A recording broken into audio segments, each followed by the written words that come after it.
LeBron just talked about some of the turnovers and stagnation, especially in that fourth quarter.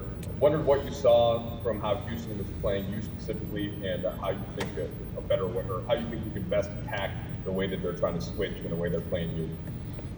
Yeah, they're trying to switch everything. They stay home in the post. I made some shots from there, but we just gotta, what Brian said, limit our turnovers. We only had 15, which should have been 5 or 6, but it seemed like they scored on every turnover that we had. I mean, they had 27 points off turnover, which kills us. So, we can't turn the ball over against this team. And I mean, that was kind of the big key.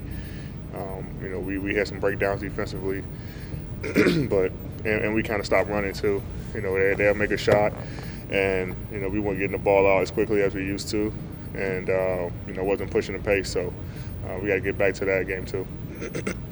Yeah, Anthony, Houston's basically played the same 8 guys, since they got to the bubble. You're trying to work Rondo back in now. Well, what do you think the key is to try and get that continuity quickly, so you guys are all on that same string? He's a great player and a great cerebral player. So he knows the game very well. So I don't think it's going to take that much time to get him back acclimated with the team. He made some shots today, made some good plays for us. It's more so I think his win. Shea was fine today, but playing in the game and getting that game conditioning is tough. When you have a play and then your first game is in a Western semi, so just getting him back, acclimated with the team, and then just trying to play from there, make some adjustments, and get ready for game 2. Hey, Anthony, it's Dave. LeBron said perhaps the thing that struck him the most about Houston was just their speed, and I wanted to know what that was like for you to kind of observe and catch up to speed with them, and do you think the layoff affected the way that impacted you guys? They're a good hit-ahead team. They get it off the glass and then try to kick ahead for early threes, which I think we did a good job of. But anytime, especially with Russ, and gets the ball off a rebound, he's pushing and trying to get a layup. So, it's about getting back and loading to him and making sure that he doesn't get to the basket and get easy layups or fouls. Same with James. I think they got to the foul line, especially James early. 11 free throws in the first half and kind of got his rhythm, which created a lot of, step back threes and things for him like that. So keeping him off the free throw line, but getting back in transition and loading up to those guys and making them make different plays than what they're used to. Allie? Kalgu? Hey, D. It seemed like BJ and the rest of the team really did a pretty strong job keeping you away from the rim, and you were obviously getting shots in your mid-range, but is there something you see or you think about hand that might help you kind of get to the rim more and finish close to the basket? They're trying to just keep me away from the rim. We're trying to get me off screens and things like that, but that's their defense. Even when I'm there, they're fronting the post, and then they got guys on the backside to try to cover up for them. So, I think we make a couple more shots. It kind of opens it up. But like I said, when I catch it down there, I'm getting the look that I want. But at the same time, I think we had to do a better job with our spacing and cutting, and so that way, if they are fronting, flashing a guy and things like that, working on the counters to make sure that we make them pay for the defense that they're trying to play. Tanya?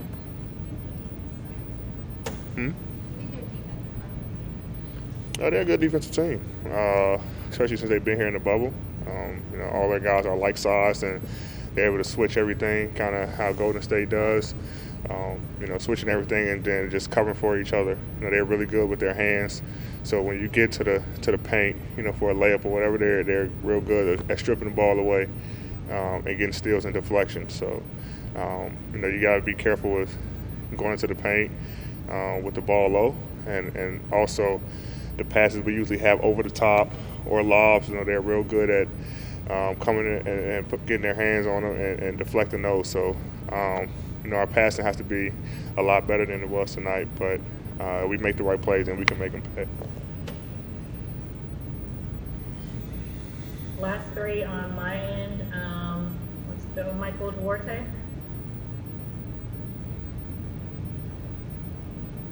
Hey, Deacon, right? I hear you. So we talked about their 27 points off of turnovers. I'm wondering if a lot of that is the three-pointers that you guys took. You guys took 38 three-pointers tonight, just one less than the Rockets. We expect the speed. We expect them to shoot a lot of threes. But are you falling into their hands, I guess, by shooting as many threes as they are and letting them get out in transition with those long rebounds? A couple of them were tough shots, but most of them were, I think, it was great looks for us. Got them in rotation, and guys got open looks. Our shooter got open looks. We just didn't make as many as we wanted, but no, I don't think we're falling into their hands. We playing our style of basketball, ball in the post and making a read from there. But we got guys who can shoot the ball as well. We can't come down and shoot bad shots. We got to get good shots at the rim every time. And make sure we're playing with pace and make them adjust to us. Andy Kamenetsky. Hey, Anthony. Your guys' size advantage didn't give you the advantage rebounding that would be expected. What did you see from Houston that made them successful in the class tonight? They do a good job boxing out. They know they're undersized. They've been playing this way for most of the year, and they do a good job of boxing out, making sure that teams don't kill them on the offensive glass. So we got to do a better job of getting rebounds if we continue to play big. We got to punish them on both ends of the glass and making sure that we get more rebounds and use that to our advantage, especially on the offensive glass. I think their tallest guy is PJ, who's like 6'6" or 6'7" or whatever, and we got to do a better job of attacking the old glass and making them pay for going small. Last question, Harrison. AD, Rondo was obviously gone a long time. I was just wondering, for you as a big guy, what are the challenges of adjusting to having just kind of a different playmaker back out there on the floor for you? It's good for us because it kind of gives Bron a break. He's trying to make plays for others, be in attack mode, and so it gives him a break with Rondo on the floor, and let Bron kind of be that guy who can catch it and just worry about attacking. Rondo's able to get in the paint and make right plays and put guys in their spots. So I think it's beneficial to us to have him on the floor. But like I said, it's just about getting him back acclimated with the team and getting his conditioning back to where is all it is.